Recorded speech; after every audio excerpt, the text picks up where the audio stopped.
I love storytelling. I think the best work is always done by the storytellers.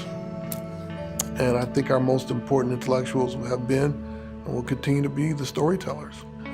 My dad sparked the questions for me by the way in which he welcomed everybody to our table.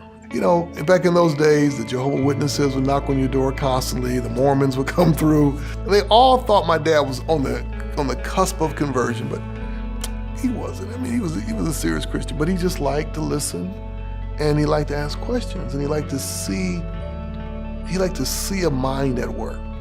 And so he said, okay, so now why do you think that? That's for dinner for me. Watching him do his work, like, okay, this is a lot of fun. You know, we academics, we often write books for other academics. I'm trying not to write that way, but we tend to do that.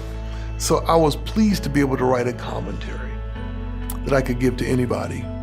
People are asking really important questions about God.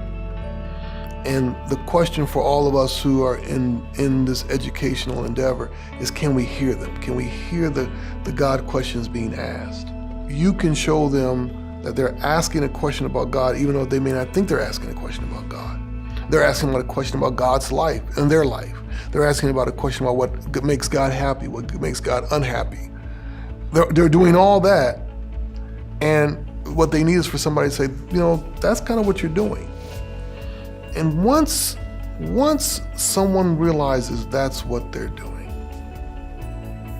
the fire begins. The fire begins. So many Christians have been given a faith that polices first, and then it seeks to join other people second. Which is to say, so many Christians have been given a faith that is on guard against bad or heretical ways of thinking, bad or immoral ways of living. And so their first impulse is to look out at the world with suspicion and wonder. That's a terrible impulse. It's the opposite impulse of God becoming flesh.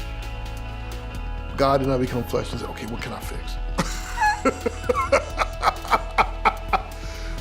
The theology is supposed to be about entering in fully into the beauty, the heartbeat, the life of the world, and in entering in to offer a different way forward. What it means for a Christian, what it means for theology, for the training of Christians in their thinking and living, to do its work properly, is to learn how to enter the rhythm and the heartbeat of the world. That's first.